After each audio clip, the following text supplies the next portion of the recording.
Minecraft Horror Story, Ang Sumpa sa Ilog. Sa isang Minecraft world, may isang manlalaro na nagngangalang Ray. Isang araw, habang naghahanap siya ng pagkain at mga resources, nakakita siya ng isang mahabang ilog sa gitna ng makapal na gubat. Tahimik ang paligid. Wala siyang nakitang hayop kahit isang manok o baka. Ngunit napansin niya ang kakaibang bagay sa ilog, may mga torch na nakalutang sa tubig kahit walang sinumang naglagay nito. Dahil sa kuryosidad, sinundan niya ang ilog.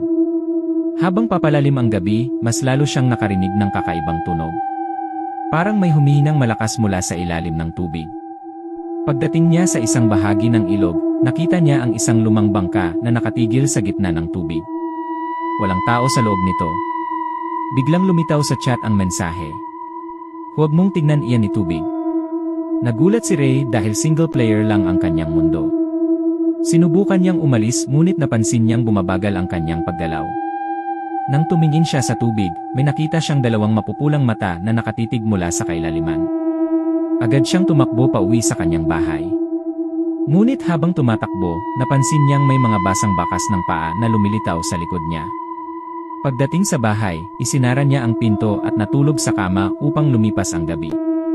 Ngunit paggising niya, wala na siya sa kanyang bahay. Nasa gitna na siya ng ilog.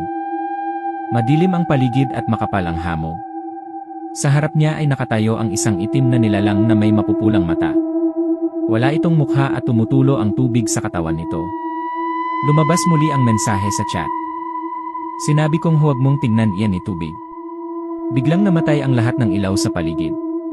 Narinig ni Ray ang malakas na pagsabog ng tubig at isang nakakatakot na sigaw. Pagkatapos noon, nag-freeze ang kanyang laro. Nang buksan niya ulit ang mundo, wala na ang kanyang bahay, mga gamit, at mga hayop.